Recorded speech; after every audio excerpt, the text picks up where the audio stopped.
Good morning to all the students of Late Kumari Durga Ke Banmeru Science College, Lonar. In today's lecture topic is chelates or classification of chelates in coordination compound. In yesterday's lecture, we had completed what is meant by chelates, what is the definition of chelates. A chelate is formed upon the reaction of metal ion and a substance containing two or more groups with electron donor property such that one or more rings are formed as a result of that reaction, and in short the ring like compound is called as the chelates. Then chelates, there are two types. They are divided into two classes, that is the sequestering agent and non-sequestering agents. All these parts were already covered. Then what is chelation therapy? Remove or remove heavy metals from the body, how it is removed from the body, poisonous metal from the body, it is also covered in that lecture. Then chelating agents, the reagents that precipitate out the metal chelates. In a chlorophyll, the chelating agents is a chlorophyll, and the center metal atoms in this magnesium. In a red soil, also the chelating agents is a ferrous, or the ferrous is a chelating groups. Next lecture, the central metal atoms, the basic concept we are going to start here. Basic concept, metal chelates can examine from at least 3 point of view. The first is the central metal atoms. यामध्ये कालच्या lecture मध्ये आपण हे सुद्धा पाहिलं होतं की ज्यावेळेस एखादा आपण लिहित असतो किंवा एखादा आपण सेंट्रल मेटल ॲटम्स ज्यावेळेस आपण स्टडी करत असतो त्यावेळेस काय इम्पॉर्टंट असते की वेगवेगळे सेंट्रल मेटल ॲटम्स जर चिलेट्स फॉर्मेशन करत असतील, समजा दोन सेंट्रल मेटल ॲटम्स आहेत, फॉर एक्झाम्पल एक आहे कॉपर आणि दुसरा आहे निकेल. तर कॉपरनं आणि निकेलनं जर एकाच लिगॅन्ड सोबत जर बॉन्डिंग फॉर्मेशन केली असेल, एकाच लिगॅन्ड सोबत जर बॉन्डिंग फॉर्मेशन केली असेल, तरी त्याच्या प्रॉपर्टी ह्या काय अशा असतात, दे शोज द डिफरंट प्रॉपर्टी, किंवा ते काय करतात डिफरंट प्रॉपर्टी शो करतात. आपण काल पाहिलं होतं, फॉर एक्झाम्पल पाहिलं होतं की त्याची ऑक्सिडेशन स्टेट सुद्धा जर सेम असेल, ऑक्सिडेशन स्टेट जर सेम असेल, for example copper present in oxidation state second, nickel also present in oxidation state second. They forms the complex or the chelating complex with the dimethyl glyoxime. Dimethyl glyoxime सोबत काय करतात ते compound formation करतात किंवा chelate formation करतात. When copper forms the chelates with the dimethyl glyoxime, the property of that chelate is a water, highly water soluble property. They shows the water soluble in water, soluble in water असतात. पण ते जर आपण कॉपरची nickel सोबत जर त्याच कॉम्प्लेक्सनेसनं किंवा nickel सोबत जर ग्लायऑक्साईडनं जर आपले रिएक्शन केली असेल, and then there is formation of the chelates, and these chelates does not soluble in water. This is due to the presence of the different central metal atoms. म्हणजे आपल्या इथून लक्षात येईल की why central metal atom is so much important, or why central metal atom is play an crucial roles in a formation of the chelates. कशा depend असते हे? This difference arises due to the size and the electronic configuration of the two metal atoms. ज्यावेळेस याची size जर विचार केला आपण, तर आपल्याला माहिती आहे की निकेल पेक्षा ही कॉपरची साईज कशी आहे, कमी आहे.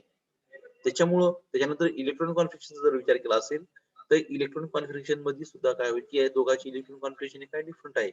म्हणून याच्या जे काही प्रॉपर्टी असतात, ह्या प्रॉपर्टी कशा असतात, दे shows the different property. The structure and property of chelates formed by the metal atoms are also affected by its oxidation number and coordination number. हे जे काही चिलेट्स फॉर्मेशन होतात, याचं जे काही ऑक्सिडेशन स्टेट असते, ऑक्सिडेशन स्टेट आणि coordination number वर सुद्धा काय असते, याची डिपेंड असते. This is the first point I think I had cover in yesterday's lecture. So the second point is the chelating molecules. See here, the chelating molecules काय असतं? मग आपल्याला माहिती आहे की जर चिलेट्स जर फॉर्मेशन करायचं असेल, तर चिलेटची प्रॉपर्टी काय असते, it must possess at least two appropriate functional group. मग जो काही लिगॅन्ड असेल, जो बायडेंटेड लिगॅन्ड म्हणतो आपण, तर बायडेंटेड लिगॅन्ड्स मध्ये काय असतं, दोन फंक्शनल ग्रुप असतात. आणि ते दोन फंक्शनल ग्रुप काय करतात किंवा दोन फंक्शनल ग्रुप काय असतात त्याच्यात फंक्शनल ग्रुप असतात आणि these ग्रुप्स किंवा these groups are bonded with the metals आणि ते जे दोन ग्रुप्स असतात ते काय असतात मेटल सोबत काय करतात ते बॉन्डिंग करतात. फॉर एक्झाम्पल मी सांगितलं तुम्हाला काल की इथिलीन डायमंडचं जर आपण एक्झाम्पल घेतलं तर इथिलीन डायमंड मध्ये जर आपण त्याचं स्ट्रक्चर पाहिलं असेल तर फॉर एक्झाम्पल इथं वरच स्ट्रक्चर आहे त्याचं तुम्हाला लगेच लक्षात आहे. फॉर एक्झाम्पल हे बघा इथं इथिलीन डायमंड हे स्ट्रक्चर आहे इथं आणि या इथिलीन डायमंड मध्ये जर आपण पाहिलं असेल तर इथिलीन डायमंड मध्ये दोन त्याच्यामध्ये फंक्शनल ग्रुप आहेत. हे पहा this is one of the functional group आणि second is this is the second functional group NH2 group NH2 group. हे दोन फंक्शनल ग्रुप असतात आणि these two functional group is forms the bond with the platinum. हे दोन काय करतात हे प्लॅटिनम सोबत काय करतात बॉन्डिंग फॉर्मेशन करतात.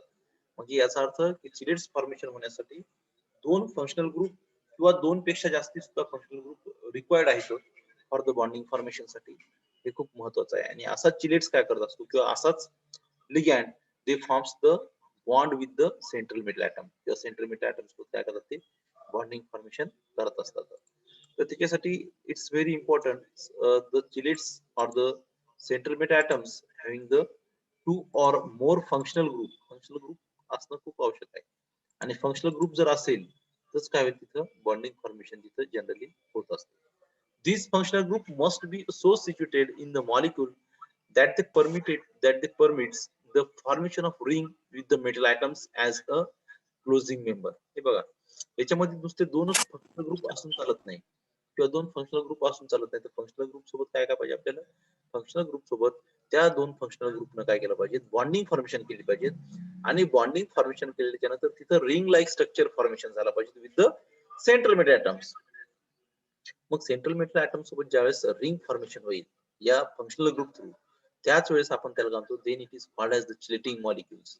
म्हणजे एखादा चिलेट्स जर फॉर्मेशन व्हायचं असेल किंवा चिलेट जर फॉर्मेशन करायचं असेल तर आपल्याला दोन किंवा तीन गोष्टी खूप महत्वाच्या लक्षात ठेवणं. एक असेल सेंट्रल मेटल ॲटम दुसरी असेल त्याची चिलेटिंग मॉलिक्युल्स. चिलेटिंग मॉलिक्युल म्हणजे कोणता लिगॅन्ड आणि तो लिगॅन्ड सुद्धा आपल्याला कसा लागणार आहे it is bidentate, tridentate, tetradentate, pentadentate, hexadentate, octadentate, octadentate, nonadentate आणि डिक्या म्हणत असतो आपण त्याला. तर हे सगळे डेंटिसिटी पाहिजे त्याला. तो जर सिंगल कॉमन मॉलिक्युल असेल किंवा त्याला म्हणतो आपण युनिडेटेड असेल फॉर एक्झाम्पल वॉटर मॉलिक्युल असेल water molecules when react with the central metal atom then there is no formation of the ring like compound. मग तिथं रिंग लाईक कंपाऊंड फॉर्मेशन होत नाही. एखादा अमोनियाचे 6 मॉलिक्युल्स आपण पाहिले याच्या अगोदर अमोनियाचे 6 मॉलिक्युल जर रिॲक्ट झाले सेंट्रल मेटल ॲटम सोबत तिथे सुद्धा रिंग लाईक स्ट्रक्चर फॉर्मेशन होत नाही. If we have to synthesize the chelating group or chelating molecules then it's necessary to use the chelating molecules having a bidentate, tridentate, tetradentate. तिथं एकापेक्षा जास्त denticity काय असली पाहिजे त्याच वेळेस काय होते. then third is the steric effect of the ligand also affect the chelation. मग जो काही स्टेरिक इफेक्ट असतो किंवा स्टेरिक इफेक्ट असतो तर तो स्टेरिक इफेक्ट सुद्धा काय करावं लागतं it's very important in a chelation. मग आता स्टेरिक इफेक्ट काय असतो आपल्याला माहित असेल जिथं जर बल्की लिगॅन्ड असेल किंवा मॉलिक्युलची साईज जर खूप मोठी असेल तर त्यावेळेस स्टेरिक फॅक्टर्स पण काय होते खूप इम्पॉर्टंट असते for sake of convenience. The metal ligands bond third topic आहे त्याच्यातलं मधलं की मेटल लिगॅन्ड्स बॉन्ड पण आपल्याला लक्षात घ्यावं लागेल की पॉईंट ऑफ व्ह्यू जर पाहिला आपण मेटल लिगॅन्डचा तो पण खूप महत्वाचा आहे. The stability of the chelates also depend upon the metal ligands bond. Right बरोबर आहे की जर सेंट्रल मेटल ॲटम्स सोबत जर एखाद्या लिगॅन्डची जर बॉन्डिंग होत असेल किंवा सेंट्रल मेटल ॲटम सोबत जर एखाद्या लिगॅन्डची जर बॉन्डिंग होत असेल तर त्याची बॉन्डिंग ही स्ट्रॉंग आहे का वीक आहे हे जर आपल्याला पाहायचं असेल किंवा तो चिलेटिंग ग्रुप कसा आहे स्ट्रॉंग आहे वीक आहे तो बॉन्ड कोणता आहे कोऑर्डिनेट बॉन्ड आहे त्याच्यामध्ये का कोव्हॅलेंट बॉन्ड आहे ह्या गोष्टी सगळं कशावर डिपेंड असतात it is depend upon the or these all are depend upon the stability of the chilates. ह्या गोष्टी काय करतात स्टॅबिलिटी डिफेक्ट करतात. If the ligands and the central metal bond is a weak, this stability is a lower. If the central metal atoms and the ligands bond is a very strong, then the stability of the complex is a very strong. Because stable कसा complex कसा असेल, it's a very strong. And nature of the atom of the ligand L, which forms the bond with the metal atoms. आणि मग जो काही लिगॅन्ड्स असेल तर लिगॅन्ड्स काय करेल तो बॉन्ड्स फॉर्मेशन करेल किंवा बॉन्ड्स फॉर्मेशन करेल कोणासोबत सेंट्रल मेटल ऍटम सोबत काय करेल, हा बॉन्ड फॉर्मेशन करेल. म्हणून हा एकदम स्ट्रॉंग बॉन्ड आहे किंवा एकदम स्ट्रॉंग बॉन्ड काय केलेला आपण तिथं यूज करत असतो किंवा मेटल लिगेंड मध्ये काय असते, एकदम स्ट्रॉंग बॉन्डिंग असते. आणि ही स्ट्रॉंग बॉन्डिंगवर डिपेंड असते की तो जो कॉम्प्लेक्स आहे, तो जो चिलेट्स आहे, तो किती स्ट्रॉंग आहे किंवा किती स्टेबल आहे का अनस्टेबल आहे. Then we will discuss the next topic, that is the classification of chelates. आता classification of chelates काय असते की the chelates are classified on the basis of number and kind of attachment ligand to the central metal ion. chelates कशावर classified केलेलं आहे, तर चिलेट्सची classification ही केलेली आहे की त्याच्यावर अटॅचमेंटवर केलेलं आहे. अटॅचमेंट किंवा काइंड ऑफ अटॅचमेंट, कोणत्या प्रकारचे attachment with the central metal atom, म्हणजे लिगँडची अटॅचमेंट ही सेंट्रल मेटल ऍटम्सला कोणत्या प्रकारावर आहे. मग ती कोव्हॅलेंट बॉन्डिंग फॉर्मेशन करते का कोऑर्डिनेट बॉन्ड फॉर्मेशन करते, याच्यावर हा बेसिस घेऊन काय केले, त्याचं क्लासिफिकेशन केले. The polydentate ligand may bind the central metal ion through two types of functional group. Generally molecules मध्ये जे काही लिगँड्स असतात, ते लिगँड्स मध्ये काय असतात, दोन टाइपचे फंक्शनल ग्रुप असतात. दोन टाइपचे फंक्शनल ग्रुप असतात. एक असतो ऍसिडिक फंक्शनल ग्रुप आणि दुसरा एक असतो ऍसिडिक फंक्शनल ग्रुप आणि दुसरा कोणता असतो कोऑर्डिनेटिंग ग्रुप. एक असतो ऍसिडिक फंक्शनल ग्रुप आणि दुसरा कोणता असतो कोऑर्डिनेटिंग फंक्शनल ग्रुप असतो. हे बघा इथं दाखवलं तुम्हाला स्क्रीनवर. ऍसिडिक एक असतो ऍसिडिक ग्रुप, म्हणजे जी बॉन्डिंग सेंट्रल मेटल ऍटम सोबत होते ती एक तर ऍसिडिक ग्रुप थ्रू होते, नाही तर दुसऱ्या कोणत्या थ्रू होते, दुसरे असेल coordinating group through. To form the covalent bond and the coordinate bond linkage with respectively. When the ligand forms the bond किंवा काय म्हणतात त्या ज्यावेळेस एखादा लिगँड हा सेंट्रल मेटल ऍटम सोबत बॉन्डिंग करत असेल, तर त्यावेळेस त्यांना जर ऍसिडिक ग्रुप कडून जर बॉन्डिंग झाली असेल, then there is formation of the covalent bond. तर तिथं बॉन्ड जो फॉर्मेशन होईल त्या बॉन्डला काय म्हणतात, then is called as the covalent bond म्हणायचं किंवा कोव्हॅलेंट बॉन्ड फॉर्मेशन होत असते. आणि when the ligand forms the bond with the central metal atom with the help of the coordinating group, then there is formation of the coordinate linkage किंवा तिथे काय होते, coordinate bond तिथे formation होत असतो. आणि इन दिस वे याच्या बेसिसवर काय केलेलं आहे की लिगँडचं क्लासिफिकेशन केले आहे. आता कोणते कोणते ग्रुप्स ऍसिडिक ग्रुप्स आहेत, कोणते कोणते ग्रुप्स बेसिक आहेत किंवा काय म्हणतात त्याला कोऑर्डिनेटिंग ग्रुप आहेत, आपण काय करू इथं पाहू. आपण the covalent bond are form by the replacement of one or more hydrogen atoms from the acidic group. See here. समजा एखादा लिगँड असेल आणि त्या लिगँडचा एक फंक्शनल ग्रुप काय आहे किंवा एका लिगँडचा फंक्शनल ग्रुप काय असू शकतो, एक ऍसिडिक ग्रुप आहे आणि दुसरा काय कोऑर्डिनेटिंग ग्रुप आहे. मग ऍसिडिक ग्रुप आपल्याला माहिती की फंक्शनल ग्रुप ऍसिडिक जर असला तर ते ऍसिडिकचं फंक्शनल ग्रुप कोणता असतो आपला, फॉर एक्झाम्पल इकडे पहा, COOH हा काय आहे, ऍसिडिक फंक्शनल ग्रुप, बरोबर आहे, COOH.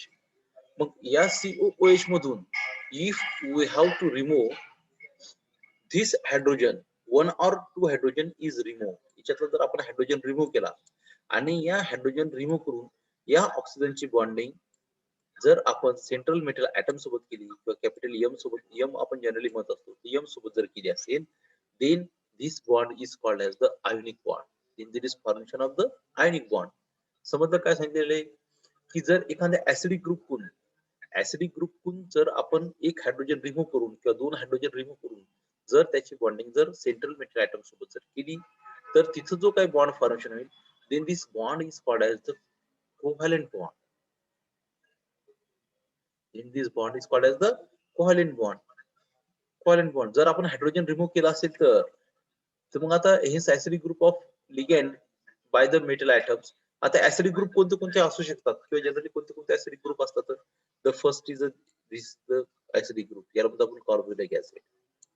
देन SO3H, COOH हा झाला एक, SO3H दुसरा झाला, याला म्हणतो आपण सल्फोनिक ग्रुप म्हणत असतो. याला म्हणतो OH हायड्रॉक्सिल ग्रुप असेल आपला. हे जे असेल याला म्हणतो आपण ऑक्झाईम ग्रुप असेल. मग ऑक्झाईम असेल, हायड्रॉक्सिल ग्रुप असेल, सल्फोनिक ग्रुप असेल किंवा कार्बोझिलिक ग्रुप असेल, हे सगळे ऍसिडिक ग्रुप आहेत. मग जिथे जिथे आपल्याला हायड्रोजन दिसतो किंवा जिथे जिथे आपल्याला हायड्रोजन दिसतो, प्रत्येक ग्रुप मध्ये हायड्रोजन ऍटम्स आहे.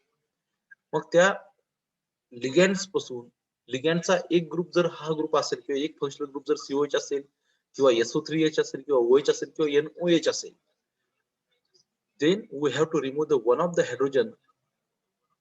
मग एक हायड्रोजन आपण काय करणार, काढून टाकणार आणि एक हायड्रोजन काढल्याच्या नंतर त्याची ऑक्सिजन सोबत जी काही बॉन्डिंग होईल कशासोबत, सेंट्रल मेटल ऍटम सोबत किंवा सेंट्रल मेटल ऍटम सोबत काय तिथे बॉन्डिंग तयार होईल आणि ती बॉन्डिंग झाल्याच्या नंतर त्या सेंट्रल मेटल ऍटम्स मध्ये आणि लिगॅंड मध्ये जी काही बॉन्ड फॉर्मेशन होईल, this bond is called as the covalent bond.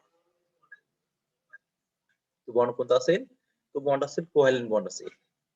आता कोऑर्डिनेट बॉन्ड कधी फॉर्मेशन होतो, the coordinate bond are form by donation of electron pair from the ligand to the metal atoms. लक्षात, the coordinate bond are formed by the donation of electron pair from the ligand to the metal atoms. मग हा जो काही coordinate bond formation होणार आहे किंवा हा जो काही coordinate bond formation होणार आहे, तर हा coordinate bond कधी formation होईल किंवा कसा formation होईल, this is formed with the help of the donation of the electron pair. Electron pair काय केली जाईल, डोनेट केली जाईल कशाला, सेंट्रल मेटल ऍटमला, आणि then there is formation of the coordinate bond. आता आपण एक इथं जमलंच तर एक व्हिडिओ आपण जर शेअर करता आला तर आपण इथं करण्याचा प्रयत्न करू. जर आपल्याला तो करता आला तर तुम्हाला कोऑर्डिनेट बॉन्ड आपल्याला सांगता येईल.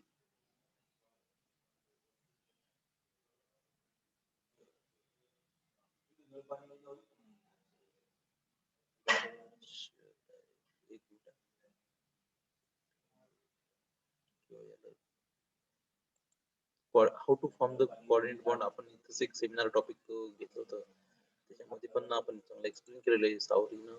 तेच तुम्हाला दाखवलं असतं तरी आपल्याला युट्यूबवर डायरेक्टली आपल्याला ते पाहता येईल, काही अडचण येणार नाही त्याच्यात. We will try to show कसं आपल्याला दाखवता येईल.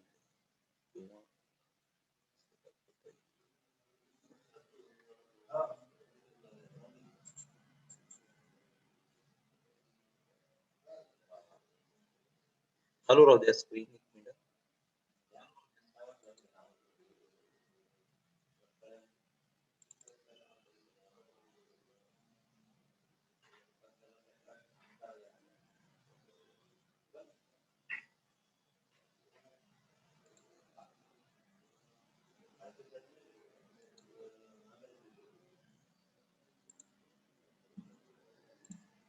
ठीक आहे, मग नेक्स्ट झाल्याच्या नंतर उद्या वगैरे आपण पाहतो व्हिडिओ. पण एक तुम्हाला इथं जनरली सांगतो मी की कोऑर्डिनेट बॉन्ड कसा फॉर्मेशन होतो. सी हिअर, NH2 ग्रुप असेल, NH ग्रुप असेल, N असेल किंवा ऑक्झाईम ग्रुप असेल किंवा OH ग्रुप असेल किंवा कार्बोनिल ग्रुप असेल किंवा थायो ग्रुप असेल, तर या ग्रुप मध्ये काय असते की जनरली जे काही सेंट्रल हे असतात, हे लिगॅंड्स असतात. NH2 असेल, NH असेल, N असेल. NH2 म्हणतो आपण प्रायमरी अमाइन्स, NH म्हणतो आपण सेकंडरी अमाइन्स आणि नायट्रोजनला म्हणतो आपण टर्सरी अमाइन्स. मग हे जे काही याच्यातून जे काही लोन पेअर ऑफ इलेक्ट्रॉन्स असतात, मग ते लोन पेअर ऑफ इलेक्ट्रॉन्स काय करतात, ते डोनेट करतात. ते donate the electrons pair to the central metal atoms. आता फॉर एक्झाम्पल जर इथं आपण पाहिलं असेल की आपल्या इथं जर शॉर्ट मध्ये तुम्हाला जर समजून असेल तर फॉर एक्झाम्पल हा M आहे, हे M आहे आणि ह्या काही इकडे लिगॅंड आहे, मेटल आहे एक, दुसरा कोणता आहे इकडे लिगॅंड आहे. तर हे लिगॅंड्स वर काय असतात, लोन पेअर ऑफ इलेक्ट्रॉन्स असतात. फॉर एक्झाम्पल हे दोन लोन पेअर ऑफ इलेक्ट्रॉन आहेत. मग हे लोन पेअर ऑफ इलेक्ट्रॉन्स तो काय करतो, सेंट्रल मेटल ऍटमला काय करत असतो, डोनेट करत असतो. मग सेंट्रल मेटल ऍटमला डोनेट केल्याच्या नंतर मेटल काय करतो, त्याच्या डी ऑर्बिटल मध्ये मेटल इलेक्ट्रॉन्स काय करतात, ऍक्सेप्ट करतात. Then there is formation of the sigma bond. असं एक तिथं काय होतं, सिग्मा बॉन्ड तयार होत असतो. when the metal atoms donate the lone pair of electrons back to the ligand, then there is formation of the pi bond. मग एकीकडे काय होते, एकीकडे सिग्मा बॉन्ड फॉर्मेशन होतं, दुसरीकडे काय होते, पाय बॉन्ड फॉर्मेशन होत असते. आणि कंटिन्युअस प्रोसेस असते इलेक्ट्रॉन देण्याची आणि इलेक्ट्रॉन्स घेण्याची. This mechanism is called as the synergic mechanism of म्हणत असतो. आणि this two bond is complementary with each other. हे दोन्ही बॉन्ड काय असतात, ते कोणी काल सपोर्टिव्ह असतात किंवा कॉम्प्लिमेंटरी विथ इच अदर असतात. म्हणून coordinate bond is very strong bond और it's a semi polar bond असतो ते आपण म्हणत असतो. मग याच्यामध्ये नायट्रोजन जे असेल, हे नायट्रोजन काय करतात, lone pair of electron donate करतात. हा सेकंडरी अमाइन असेल, हा पण इलेक्ट्रॉन डोनेट करतो. त्याच्यानंतर नायट्रोजन सिंगल असेल तरी पण तो काय करतो, इलेक्ट्रॉन ऑक्झाईम ग्रुप असेल त्याच्यात इलेक्ट्रॉन डोनेट करतात. OH असेल, CO असेल किंवा थायो ग्रुप असेल, they all the groups donate the electron pairs to the central metal atoms, and then there is formation of the coordinate bond. म्हणजे सांगितलं ना, the coordinate bond are formed by donation of electron pair from the ligand to the metal ion. Ligands to the metal atom ला काय होतं ते तिथं generally bond formation होतं. आणि याच बेसिसवर काय केलंय की लिगँडचं क्लासिफिकेशन केलेलं आहे. So we will discuss the classification of ligand on the basis of this acidic group and coordinating group. Acidic group आणि coordinating group वरच काय केलेलं आहे क्लासिफिकेशन केलेलं आहे. ते काय प्रॉब्लेम होतं जस्ट पहा क्लासिफिकेशन ऑफ चिलेट्स. पहिलं क्लासिफिकेशन केलेलं आहे बायडेंटेड चिलेटिंग ग्रुप्स. हे जर तुम्हाला दिसत असेल तर first is the bidentate chelating groups. या बायडेंटेड चिलेटिंग ग्रुपचे ABC असे 3 प्रकारात क्लासिफिकेशन झालेले आहे. The first is called as the 2 acidic group. The first is called as the 2 acidic group. हे बघा इथं फर्स्ट दिलेलं आहे आपण किंवा इथं आपण फर्स्ट घेतलेलं आहे. फर्स्ट मध्ये फर्स्ट ग्रुप काय दिलं की 2 acidic group. मग in such complexes cation is combined through the covalent bond. Ring of this type are formed by the replacement of 2 hydrogen. आता पाहिजे त्याच्या नावातच दिलेलं आहे की दोन कशी बॉन्डिंग फॉर्मेशन होतात किंवा दोन कशी बॉन्डिंग इथं फॉर्मेशन केले जातात. पहिलं आहे की 2 ऍसिडिक ग्रुप. मग मी आता सांगितलं तुम्हाला की लिगँडचे काय करणार आपण दोन जे ऍसिडिक ग्रुप आहेत ते दोन ऍसिडिक ग्रुप मध्ये 2 हायड्रोजन ऍटम्स काढायचे आणि त्याची बॉन्डिंग कशासोबत करायची आपल्याला bond makes the bond with the cation. Cation means the central metal atoms. आता दोन्ही ग्रुप्स कोणते 2 ऍसिडिक ग्रुप आहे त्याचे. आता पहा this is the example of oxalic acid. म्हणजे हे जे दिसेल तुम्हाला हे काय ऑक्झॅलिक ऍसिड आहे. हा काय ऑक्झॅलिक ऍसिड आहे. आणि जर आपण ऑक्झॅलिक ऍसिडचे एक हायड्रोजन म्हणजे इथला एक हायड्रोजन काढला एक हायड्रोजन आणि इथला हायड्रोजन जर आपण काढून टाकला आणि त्याची बॉन्डिंग जर आपण या प्लॅटिनम सोबत जर केली then there is formation of the covalent bond to the central metal atom. म्हणजे 2 हायड्रोजन ऍटम्स काढायचे 2 ऍसिडिक ग्रुप असतील याच्यामध्ये या लिगँड सोबत आणि ते जर काढले आपण तर हायड्रोजन ची बॉन्डिंग रिमूव्ह होऊन इथे काय होईल ओ हा बॉन्ड कोणासोबत तयार करणार आहे प्लॅटिनम सोबत बॉन्ड तयार करणार आहे. मग इन दिस वे याला म्हणायचं 2 ऍसिडिक ग्रुप्स. इथं असेल आपले 2 ऍसिडिक ग्रुपचे एक्झाम्पल असं. त्याच्यानंतर बी जे केलं आहे क्लासिफिकेशन त्याला म्हणतो आपण 1 acidic group and 1 coordinating group. 1 acidic and 1 coordinating group. आपल्याला माहिती की 1 ऍसिडिक ग्रुप म्हणजे कोणता असणार आहे COH चा असू शकतो SO3H चा असतो. म्हणजे एका लिगँड मध्ये काय असेल एक ऍसिडिक ग्रुप असेल आणि दुसरा कोणता असेल कोऑर्डिनेटिंग ग्रुप असेल. मग अशा कॉम्प्लेक्सेस मध्ये in this complexes there is formation of the 2 बॉन्ड. One is the coordinate bond and one is the covalent bond. कारण की ऍसिडिक ग्रुप जिथून असेल तो असेल कोव्हॅलेंट बॉन्ड फॉर्मेशन करेल आणि जिथं NH2 असेल किंवा अमाइन सारखा ग्रुप असेल त्याला म्हणतो आपण कोऑर्डिनेटिंग ग्रुप. तर तो कोऑर्डिनेटिंग ग्रुप काय करत असतो किंवा coordinating group forms the coordinate bonds. See here the example Cu dipositive ions react with the glyoxime. हे ग्लायक्झामचं स्ट्रक्चर आहे हे दिलेलं हे ग्लायक्झामचं स्ट्रक्चर आहे. तर to produce copper glycinate then there is formation of the copper glycinate is the formation आहे. आणि glycine molecule is attached to the copper atom by 1 covalent bond and 1 coordinate bond. मग एक काय होईल इथं एक कोव्हॅलेंट बॉन्ड फॉर्मेशन होईल दुसरा कोणता असेल एक कोऑर्डिनेट बॉन्ड आणि एक कोव्हॅलेंट बॉन्ड काय होईल तिथे जनरली फॉर्मेशन होईल. मग याच्या बेसिसवर काय केले आपले होल चिलेटचं क्लासिफिकेशन केलेलं आहे.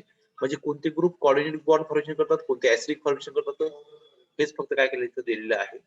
देन थर्ड टाइप और the third classification is 2 coordinating group. आता 2 कोऑर्डिनेटिंग ग्रुप मध्ये आपल्या याच्या नावातच दिलेले की दोन जे ग्रुप असतील 2 कोऑर्डिनेटिंग ग्रुप जे असतील Fe dipositive ions combined with the 3 molecule of phenolphthalein which contain 2 nitrogen atoms. त्याच्यामध्ये काय असतात 2 नायट्रोजन ऍटम असतात. आणि मी तुम्हाला आता सांगितले की प्रायमरी अमाइन्स असेल सेकंडरी अमाइन्स असेल किंवा टर्सरी अमाइन असेल they have the capacity to form the coordinate bond with the central metal atoms. म्हणजे दो कोऑर्डिनेटिंग ग्रुप जर असतील दोन कोऑर्डिनेटिंग ग्रुप जर असतील किंवा कोऑर्डिनेटिंग ग्रुप जर असतील Fe dipositive ion combined with the 3 molecule of the orthophenolphthalein which contain 2 nitrogen atoms in the heterocyclic ring. Heterocyclic ring मध्ये 2 nitrogen atoms असतात आणि ferrous ion is coordinate with the 2 nitrogen atom. मग ferrous atom काय होईल या 2 nitrogen atoms सोबत काय होईल रिएक्ट होईल and then there is formation of the 2 coordinate bond. मग हे जे दोन बॉन्डिंग झाले तुम्हाला हे दोन बॉन्डिंग असतील तर ही दोन बॉन्डिंग कशी असणार तर these two bonding is a coordinate bond. मग अशा प्रकारे bidentate chelating groups is divided into or is classified into three types. The first type is two acidic groups. The two acidic त्यानंतर B type is one acidic group, one coordinating group आणि C type is two coordinating group. आलं लक्षात. तर हे फक्त याच्याच बेसिसवर केलेलं आहे की कोणते ग्रुप्स किंवा कसं कोणत्या ग्रुप्स नुसार कशी बॉन्डिंग तयार होईल. मग कोऑर्डिनेटिव्ह ग्रुप असेल तर काय होईल किंवा मग कोऑर्डिनेशन नंबर किंवा आपण त्याला काय म्हणतो कोव्हॅलेंट बॉन्ड जर असेल तर मग त्याच्यानंतर कशी तिथं फॉर्मेशन होऊ शकत असतं. Then this is about the tridentate chelating group. मग तो जो आपण पाहिला तो होता बायडेंटेड चिलेटिंग ग्रुप.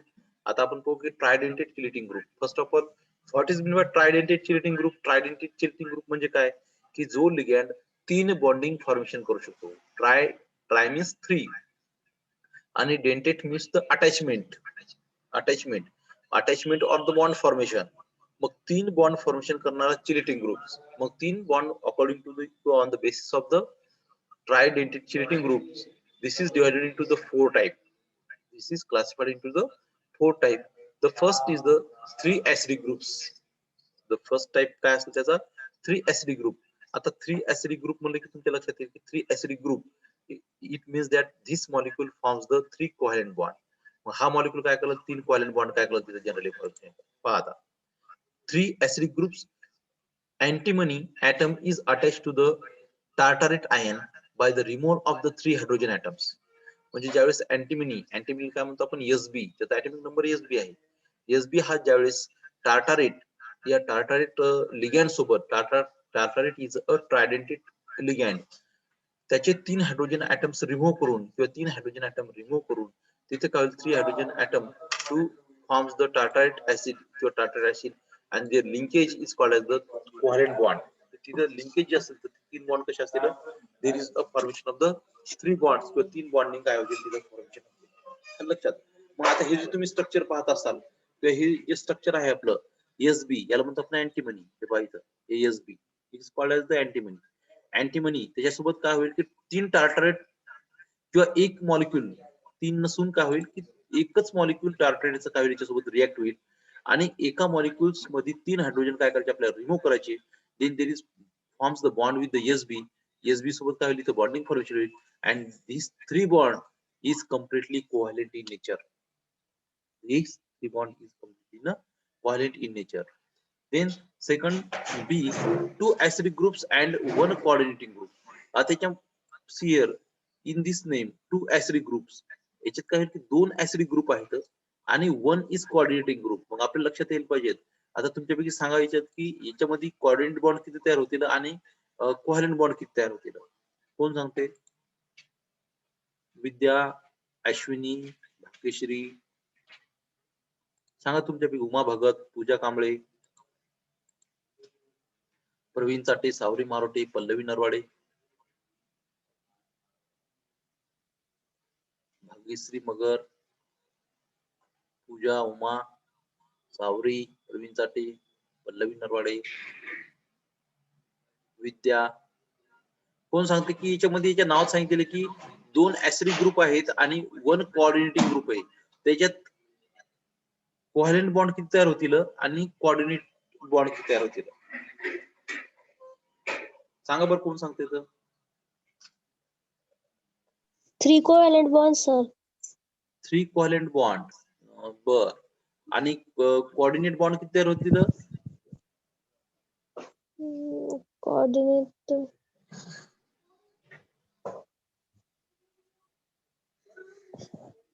अजून कोण सांगतोय. सावरी,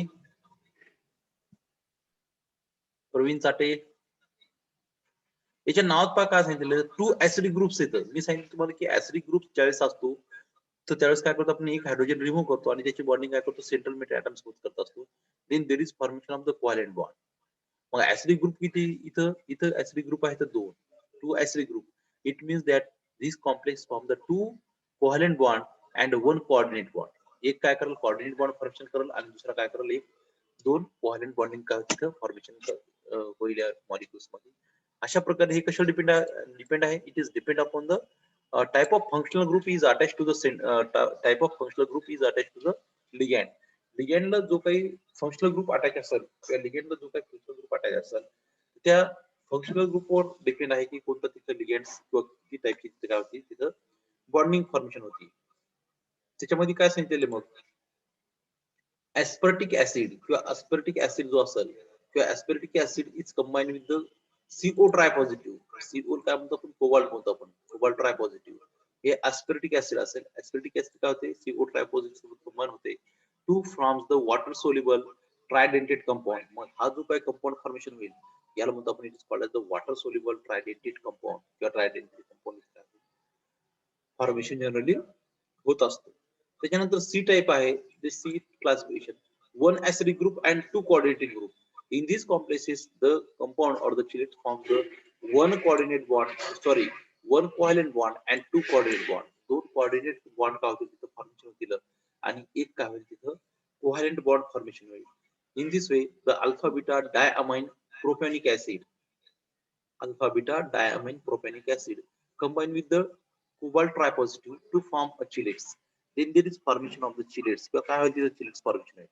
ज्यावेळेस कोबाल्ट हा ट्रायपॉझिटिव्ह ऑक्सिडेशन स्टेट मध्ये असेल आणि एक मॉलिक्युल्स जर असेल या alpha beta propenic diamine propenic ऍसिडचा मग तिथं काय होईल there is formation of the complex and in this complex और in this chelates there is formation of the one covalent bond and two coordinate bond. The coordinate bond आणि coordinate bond काय generally formation होत असते. त्याच्यानंतर three coordinating group. आता three coordinating group मध्ये तर आता लक्षात येतेच की थ्री कोऑर्डिनेटिंग ग्रुप जर असतील then there is obviously there is a 100% or surely it is formation of the three coordinate bond with the central metal atoms. Coordinate bond काय होतील फॉर्मेशन होतील. For example triamino propanes combined with the CO tripositive. Triamine propanes combined with the CO tripositive to form the chelates with the cobalt. या cobalt 3 सोबत काय होईल bonding formation होईल आणि in this way काय त्याचं classification on the basis of their attachment to the central metal atoms. मग याच्यावर काय असेल की अटॅचमेंट होईल त्या लिगेंड्स मध्ये किंवा लिगेंड्स मध्ये कोणता फंक्शनल ग्रुप आहे, इलेक्ट्रॉन डोनेटिंग प्रॉपर्टी वाला फंक्शनल ग्रुप आहे का कोव्हॅलेंट बॉन्ड फॉर्मेशन वाला ऍसिडिक ग्रुप आहे, याच्यावर काय केलं त्याचं ट्रायडेंटेड चिलेटिंगचं काय केलेलं आहे क्लासिफिकेशन केलेलं आहे. क्लासिफिकेशन झाले 4 ग्रुप्स मध्ये काय केलं याचं क्लासिफिकेशन जनरली झालेलं आहे. देन नेक्स्ट इज त्याला म्हणतो आपण ट्रायडेंटेड chelating groups.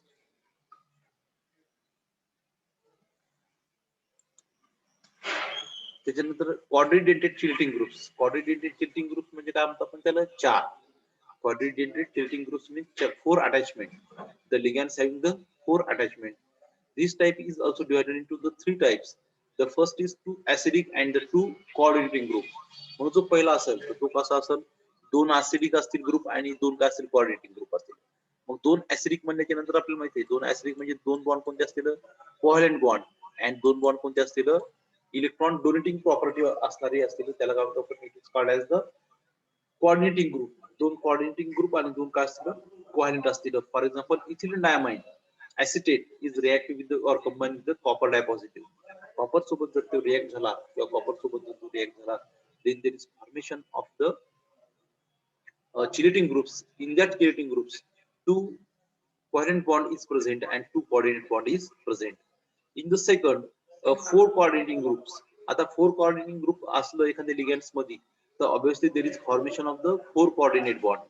For example Fe dipositive 2,2 bipyridyl react with म्हणजे 2,2 बायपिरिडिल जो आहे तो रिएक्ट होईल with Fe dipositive, CO dipositive, nickel dipositive और zinc dipositive.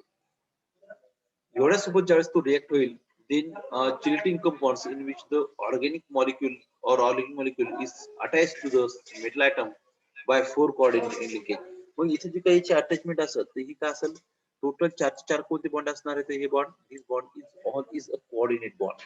Why it is called as the coordinate bond? Because the 4 nitrogen atom they donate the lone pair of electrons to the Fe, CO, Ni or Zn and then there is formation of the 4 coordinate bond तिथे काय generally formation होत असतात. Then next is the third type is a 2 covalent bond and 2 coordinate bond. In this the 2 covalent bond कोणते असतील मग 2 covalent bond कसे formation होतात with the help of the acidic group. आणि दोन कोऑर्डिनेटिंग जे बॉन्ड फॉर्मेशन होतं with the help of the coordinating group. मग कोऑर्डिनेटिंग ग्रुप कोणतेही असू शकतात. फॉर एक्झाम्पल इथे एक्झाम्पल घेतलं की rubeanic acid, when rubeanic acid dithio oxamide combine with the CU dipositive, म्हणजे कॉपर डायपॉझिटिव्ह सोबत काय केलं, याची रिएक्शन झालेली आहे या रुबिनिक ऍसिडची, आणि रुबिनिक ऍसिडची तर रिएक्शन होऊन मग काय होईल तिथं, देर is formation of the complex, and in this complexes two covalent bond is formed and two coordinate bond is also formed, and this is the example.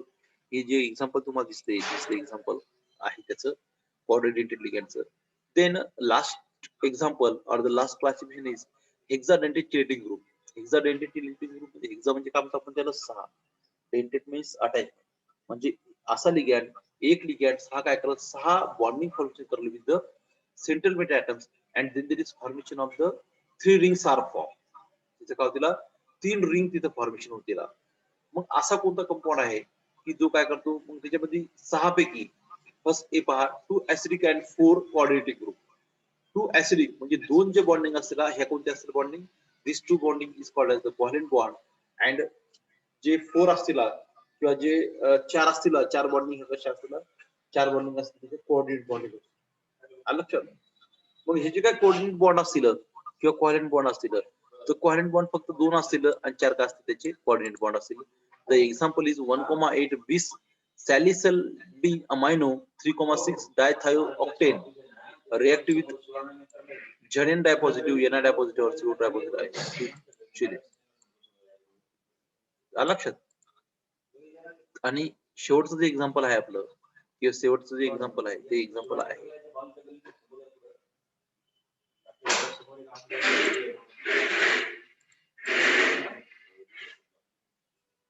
पाहिलं. आणि शेवटचं एक्झाम्पल आपण इथं घेऊ. हे बघा इथं बी ग्रुप आहे, 4 ऍसिडिक अँड 2 कोऑर्डिनेटिंग ग्रुप. मग याचं एक्झाम्पल कोणतं सांगते आपल्याला, the example is called as the EDT. EDT react with the number of the metal ion to form the chelates. The structure of EDTA and its